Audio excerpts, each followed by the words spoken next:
Hello guys, welcome back to YouTube channel stories of Neera. ഇന്ന് അത്യാവശ്യം നല്ല തണുപ്പുള്ള ദിവസമാണ് കേട്ടോ. അപ്പോൾ മോർണിംഗ് 9 o'clock ആണ്, എന്നാലും മഞ്ഞ് ഇപ്പോഴും വീഴുന്നുണ്ട്. ഈ തണുപ്പത്ത് മോർണിംഗ് തന്നെ എങ്ങോട്ടാണെന്നല്ലേ നിങ്ങളിപ്പോൾ ചിന്തിക്കുന്നത്. ഞങ്ങളിന്ന് റോഡ് ട്രിപ്പ് പ്ലാൻ ചെയ്തിട്ടുണ്ട് ഗൈസ്. ഇത്തവണ നമ്മൾ ഒറ്റയ്ക്കല്ല, നമ്മുടെ കൂടെ 2 ഫ്രണ്ട്സ് കൂടി ഉണ്ട് കേട്ടോ കമ്പനിക്ക്.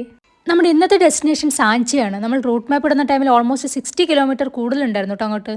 അവിടെ എന്തൊക്കെയോ പ്രോഗ്രാം നടക്കാൻ പോകായിരുന്നു തോന്നുന്നു ഗൈസ്. പോകുന്ന വഴിക്ക് ഇങ്ങനത്തെ കുറേ സംഭവങ്ങൾ കണ്ടിട്ടുണ്ടായിരുന്നു. പിന്നെ നമ്മൾ പോകുന്ന റൂട്ടിൽ തന്നെയായിരുന്നു കേട്ടോ ട്രോപ്പിക് ഓഫ് ക്യാൻസർ. എനിക്കവിടെ ഇറങ്ങിയപ്പോൾ നമ്മുടെ സ്കൂളിലെ സോഷ്യൽ സയൻസ് ബുക്കൊക്കെ ഓർമ്മ വന്നു കേട്ടോ.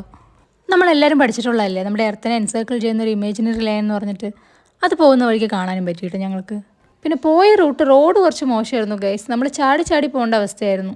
പിന്നെ റോഡ് ട്രിപ്പിന് ഒരു ഓഫ് റോഡ് ട്രിപ്പിൻ്റെ വൈബ് കിട്ടി. പിന്നെ ഇടയ്ക്ക് ഞങ്ങളൊരു ബ്രേക്കൊക്കെ എടുത്തൊന്ന് ചായയൊക്കെ കുടിക്കാൻ ഇറങ്ങി. പിന്നെ കറക്റ്റ് സ്പോട്ടിലാണ് കൊണ്ട് വണ്ടി നിർത്തിയത്. അവരെ ഹാപ്പി ആക്കാതിരുന്ന പിന്നെ ഒരു കാര്യം നടക്കില്ലല്ലോ. പിന്നെ ഇത്രയും പൊടീസിനെയും കൂട്ടി ഒരു ട്രിപ്പ് പോകുന്നത് ഇത് ഫസ്റ്റ് ടൈമാണ് കേട്ടോ. എനിക്ക് ചെറിയൊരു ടെൻഷനൊക്കെ ഉണ്ടായിരുന്നു, എന്നാൽ അവരായിരുന്നു നമ്മളെക്കാളും ആക്റ്റീവ്. അങ്ങനെ തണുപ്പത്ത് നമ്മളൊരു അടിപൊളി ചൂട് ചായയൊക്കെ കുടിച്ച് നമ്മുടെ ട്രിപ്പ് വീണ്ടും സ്റ്റാർട്ട് ചെയ്തു കേട്ടോ. പോകുന്ന വഴിക്ക് കട്ട് ചെയ്യാനായിട്ടൊരു കേക്ക് കൂടെ മേടിച്ചു. ഇന്ന് ഞങ്ങളുടെ 5th വെഡ്ഡിങ് ആനിവേഴ്സറിയാണ് ഗൈസ്. നമ്മളങ്ങനെ സാഞ്ചിയിൽ പോയിട്ട് സെലിബ്രേറ്റ് ചെയ്യാൻ പോവുകയാണ്. അങ്ങനെ നമ്മൾ നമ്മുടെ ലൊക്കേഷനിലെത്തി. താഴെയായിരുന്നു ടിക്കറ്റ് കൗണ്ടർ. അവിടുന്ന് ടിക്കറ്റ് എടുത്ത് എൻട്രി ചെയ്ത് കഴിഞ്ഞാൽ പിന്നെ ദേ ഈ കാണുന്ന വ്യൂ എന്ന് പറയുന്നത് ദേ ഒരു രക്ഷയില്ല ഗൈസ്. നല്ല കാമായിട്ടുള്ളൊരു ആംബിയൻസ്, ലൈറ്റായിട്ടൊരു മഞ്ഞും ചെറിയൊരു വെയിലും, നല്ല അടിപൊളി ക്ലൈമറ്റ് ആയിരുന്നു കേട്ടോ പോകുമ്പോൾ. ഇയാൾ പിന്നെ കേക്ക് കട്ട് ചെയ്യാൻ പോകുന്നതിൻ്റെ എക്സൈറ്റ്മെൻറ്റിലാണ് കേട്ടോ. നമ്മൾ അകത്ത് പോയിട്ട് കേക്ക് കട്ട് ചെയ്യാനാട്ടോ പ്ലാൻ ചെയ്തിട്ടുണ്ടായിരുന്നത്. പക്ഷേ ഫുഡ് ഐറ്റംസ് അകത്ത് അലൗഡ് അല്ല എന്ന് പറഞ്ഞപ്പോൾ പിന്നെ പുറത്തുനിന്ന് തന്നെ കട്ട് ചെയ്തു. പക്ഷേ ഇവിടെയും ശരിക്കും നല്ലൊരു ആംബിയൻസ് ആണ് കേട്ടോ ഉണ്ടായിരുന്നത്. ശരിക്കും ഒരു നാച്ചുറൽ ഫീലിങ്സ് കിട്ടുന്ന നല്ല കാമായിട്ടുള്ളൊരു ആംബിയൻസ്. പിന്നെ പുറത്ത് തന്നെ കുറച്ച് നേരം റിലാക്സ് ഒക്കെ ചെയ്ത് കഴിഞ്ഞിട്ടായിരുന്നു പിന്നെ ചെക്കിൻ ചെയ്ത് അകത്ത് കയറിയത് കേട്ടോ. എൻട്രി കഴിഞ്ഞത് പിന്നെ കാണാൻ പറ്റുന്നത് നല്ല അടിപൊളി വ്യൂ ആണ് കേട്ടോ. നമ്മൾ ഈ പോസിറ്റീവ് വൈബ് എന്നൊക്കെ പറയില്ലേ, അല്ലെങ്കിൽ പോസിറ്റീവ് എനർജി എന്നൊക്കെ പറയില്ലേ, അത് നമുക്ക് ആ എൻട്രി ചെയ്ത് കഴിഞ്ഞാൽ നമുക്ക് ഫീൽ ചെയ്യാൻ പറ്റുന്നുണ്ട്. നമ്മൾ പോയത് സൺഡേ ആയതുകൊണ്ട് അത്യാവശ്യം നല്ല തിരക്കും ഉണ്ടായിരുന്നു കേട്ടോ. നമ്മൾ എൻട്രി ചെയ്യാൻ നിൽക്കുന്ന ടൈമിൽ ആളുകൾ കുറേ പേര് വന്നുകൊണ്ടിരിക്കുന്നുണ്ടായിരുന്നു.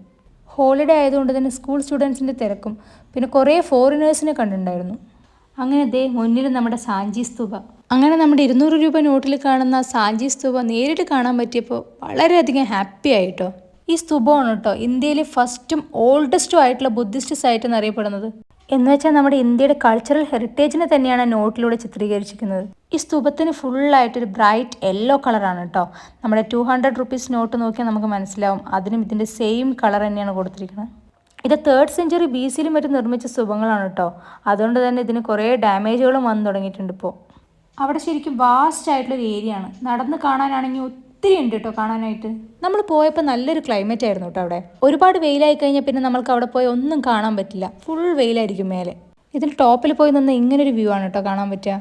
ഇവർക്ക് പിന്നെ എവിടെ പോയാലും അവർക്ക് ടൈം പാസ് ആവാനുള്ള എന്തെങ്കിലുമൊക്കെ ഉണ്ടാവും. അവിടെ കുറച്ച് മങ്കീസ് ഫാമിലി ആയിട്ട് ഇരിക്കുന്നുണ്ടായിരുന്നു. അത് നോക്കി നിൽക്കുന്ന ഇപ്പോൾ കണ്ടത്. നേരു ആണെങ്കിൽ അവിടെ എത്തിയത് ഔട്ട് ഓഫ് കൺട്രോളായി. ഒറ്റയ്ക്ക് തന്നെയായിരുന്നു കളിക്കൽ. അവിടെയുള്ള സ്റ്റോണുകളെല്ലാം ഭയങ്കര ഷാർപ്പായിരുന്നു. ഇവളാണെങ്കിൽ പിടിക്കാനും സമ്മതിക്കാതായപ്പോൾ എനിക്ക് കുറച്ച് പേടിയും തോന്നിയിട്ടോ. പിന്നെ ഇവിടെ കാണുന്ന ഓരോ സ്ട്രക്ചേഴ്സും ഇന്ത്യയിലെ തന്നെ ഏറ്റവും ഓൾഡസ്റ്റ് സ്റ്റോൺ സ്ട്രക്ചേഴ്സ് എന്നറിയപ്പെടുന്ന സ്ട്രക്ചേഴ്സുകളാണ് കേട്ടോ.